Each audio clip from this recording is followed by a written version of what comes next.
Hey everybody, so there's a little background noise, I'm outside. I want to explain to you something super important. It's about how Bitcoin works, at least a crucial part of Bitcoin.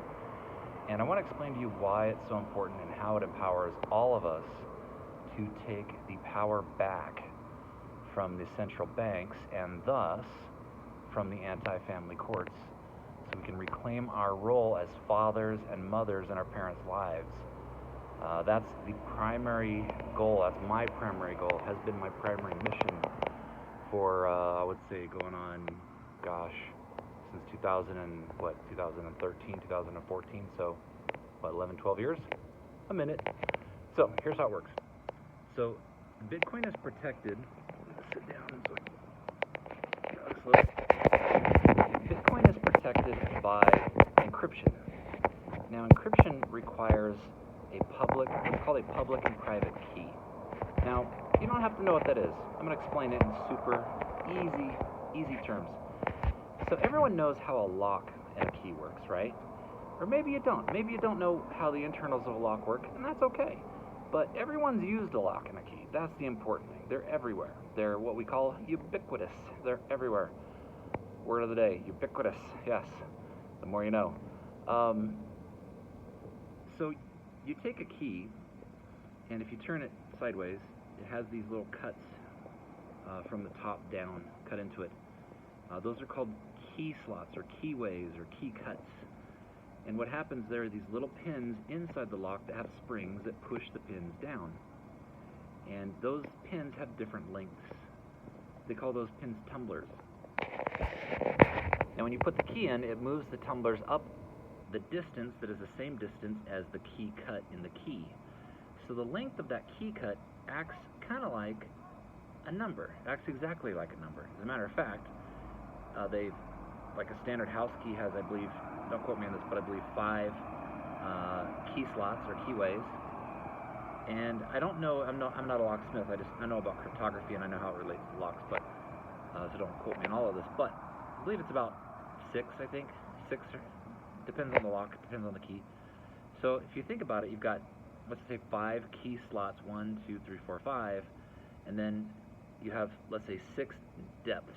So you could say this is depth 0, that's depth 1, that's depth 2, and so on.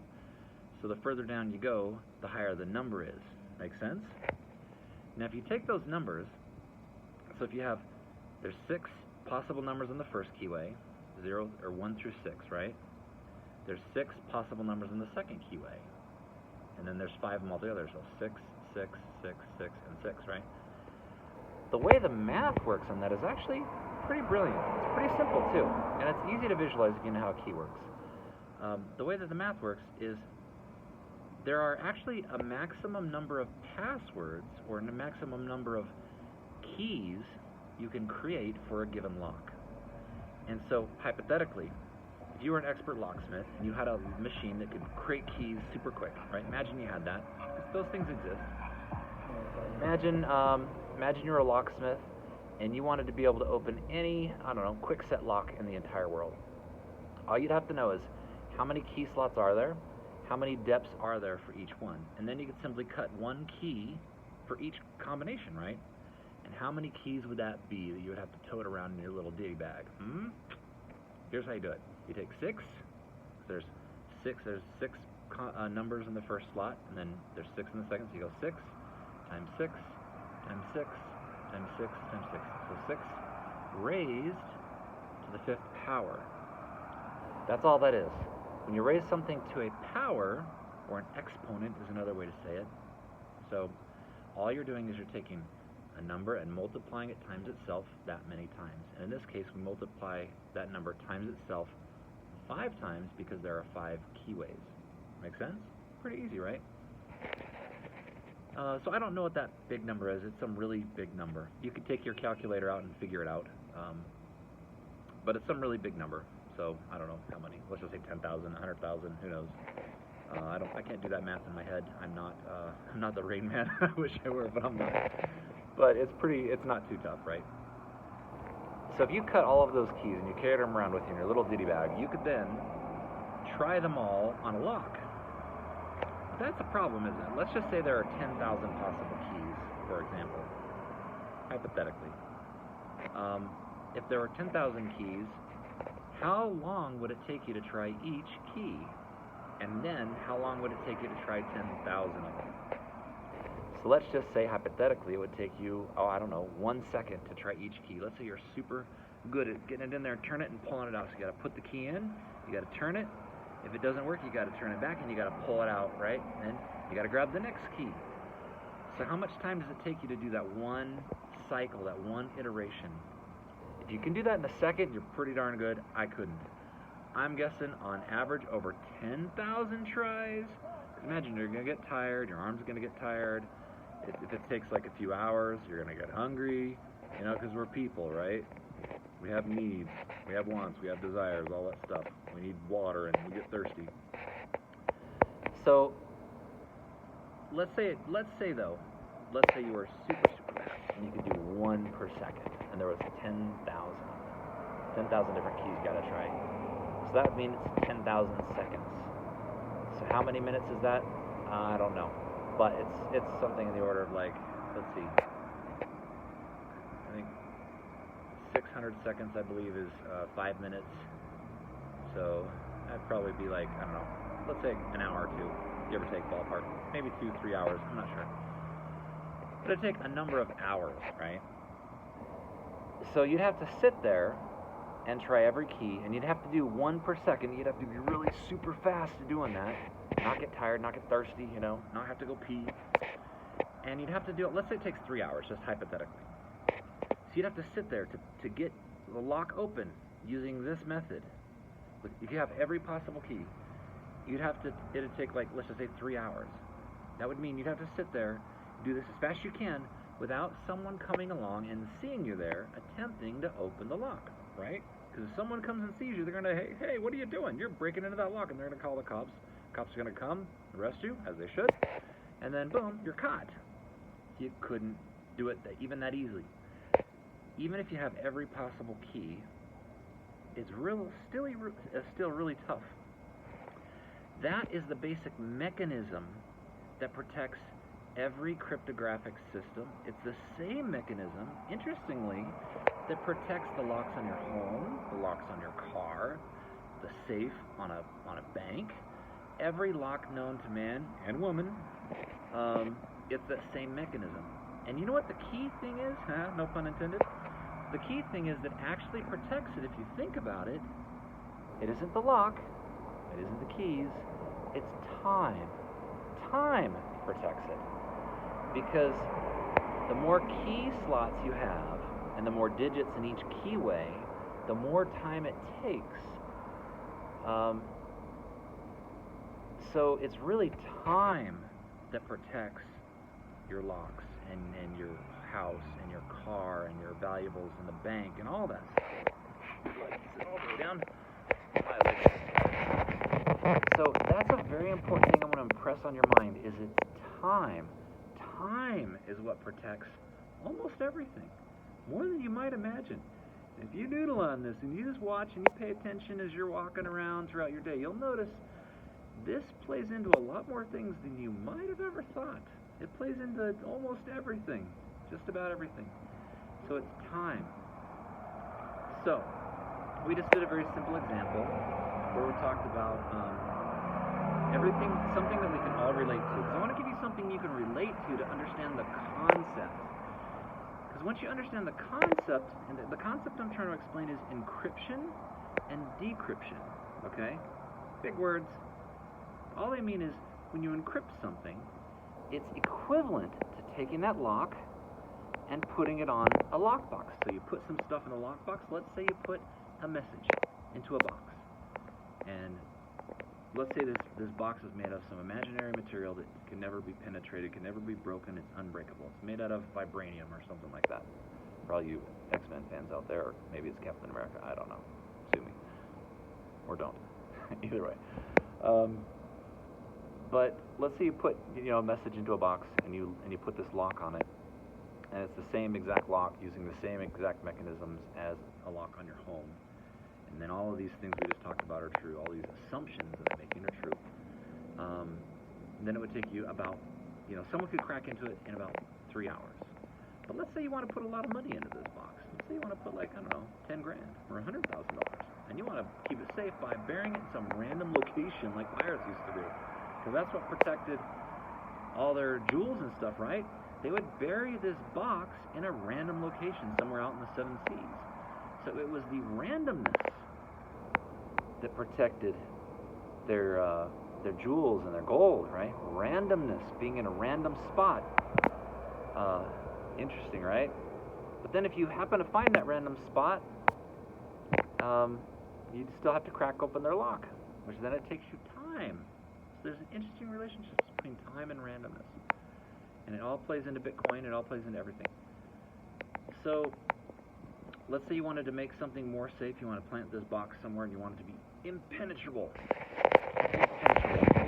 Well, what you could do is you could make a lock that has more keyways. So if you have 5 keyways, you have 1, 2, 3, 4, 5, and in each keyway you have 6 numbers, you could just add a 6th keyway. So then it would be 6, instead of 6 times 6 5 times, it would be 6 times 6 6 times, or 6 raised to the power of 6, which makes it, it's called exponentially more difficult, because that means there's exponentially more combinations, more passwords, because each one of those numbers on a key is equivalent to a password. So it's really just a 5-digit number if you think about it. So each key is just a 5-digit number. So if we add a sixth keyway, it makes it exponentially more difficult to crack. So that means that your money in your little lockbox there is exponentially more safe and more secure. See how there's that relationship there? Pretty interesting, huh? So let's say that wasn't safe enough. Let's say, given this new keyway, or this key slot, let's say it doesn't take you 3 hours, a criminal 3 hours now to grab your stuff or to crack the lock. Let's say it takes them, I don't know, 2 days. Well, let's say that's not safe enough. You want it even safer still. So you go ahead and put another one. Let's say that increases the security, the time factor is what they call it. Let's say that increases the security time factor up to, I don't know, not 3 days, let's say it raises it up to, I don't know, 3 months.